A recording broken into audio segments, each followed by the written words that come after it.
রাজত্বের মালিক কে? তাবারাকাল্লাযী বিয়াদিহিল মুলকু ওয়া হুয়া আলা কুল্লি শাইইন কাদির। আল্লাহু আকবার। তামাম বিশ্বের যত ক্ষমতা আছে, যত নেতৃত্ব আছে, যত রাজত্ব আছে, সব কিছুর রাজত্বের মালিক একমাত্র আল্লাহ।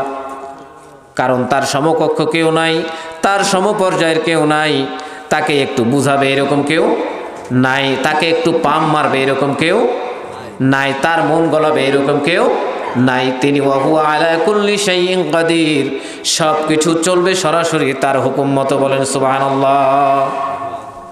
তো আমেরিকাকে সাইজ করতেছেন কে? আল্লাহ। আপনি যদি আমেরিকার রাস্তায় থেকে মরা পর্যন্ত নোংরামি করে যান, বিশ্বাস করেন আপনার জান্নাতের রাস্তা আপনি নিজেই কঠিন করতেছেন।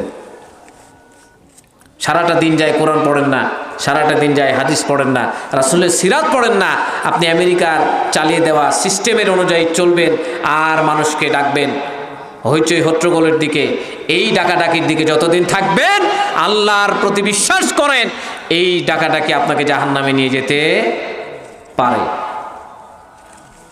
এই জন্য আল্লাহ তাআলা বলছেন, ওয়ালা তাকুনু কাল্লাযীনা নাসুল্লাহা আনসাহুম ফাআনফুসাহুম উলাইকা হুমুল ফাসিকুন। ও ঈমানদাররা শোনো, তোমরা তাদের মতো হয়েও না যারা আল্লাহকে ভুলে গিয়েছে এবং এই কারণে ফাআনসাহুম আনফুসাহুম, আল্লাহ তাদের পরিচয় ভুলিয়ে দিয়েছেন। ঠিক না ভাই? ঠিক।